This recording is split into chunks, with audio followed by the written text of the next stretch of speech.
What if your partner wants to buy a house and you don't? Ooh, that's tricky. How would you handle it?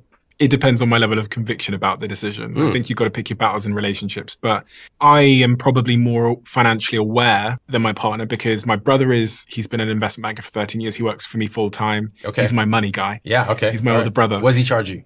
1.5%? He doesn't charge me a percentage on my portfolio. I'm so happy. No, he works full time in the business. So he manages much of my money, but he would make the case to me of pretty much the case you've made. Yeah. So based on an opportunity cost basis, a lot of people don't even know what opportunity cost is. I'm going to hazard a guess. I'm going to try and explain it, which is essentially all the things you could have done with this money instead. Yes. So based on all the opportunities you have available to you, Steve, is buying this house a good use of that money?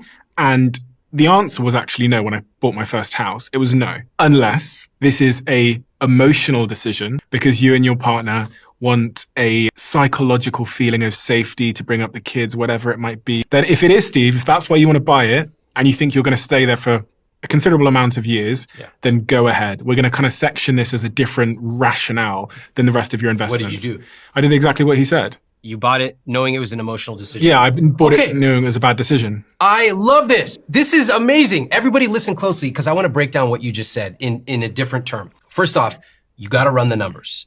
Yeah. Always. For the biggest purchases in your life, you need to calculate carefully. What's my buy versus rent? What's my opportunity cost? What's it going to amortize at? All these things that most people are not familiar with. Learn it. It's not that complicated. Second, you need to factor in the non-financial. Hey, why am I doing this? Do I just feel this certain way? There's nothing wrong with feeling irrational about money. Nothing. You want to buy this thing and it's a bad financial decision? Okay. First, can I afford it? If so, we can continue the conversation. And then you buy it eyes wide open saying, I know it's not an investment. I know it's not even a good financial decision. In fact, it's a terrible financial decision. And I'm still going to do it. Yeah. When my wife and I go to buy a house one day, it will be the worst financial decision of our lives. We already know that, but we will probably still do it anyway. Same as you, because there's more to life than just what's in a spreadsheet. But you have to know all the pieces on the board before you make these big decisions. And you have to be able to do it with your partner.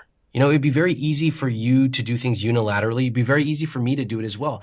What I've learned and what I emphasize on my podcast every episode is just because you may be the higher earner or have more money, it's actually your obligation to bring your partner in and to get them involved. And they may not be as savvy or even as interested, but you have to find a way to bring them into this world and get them connected with you. With my wife and me, of course, I know more about investments. So I'm doing our investments, but we're still talking about them. We're saying like, hey, here's the numbers we chose. Are we still good with that? Let's take a look at it. High five.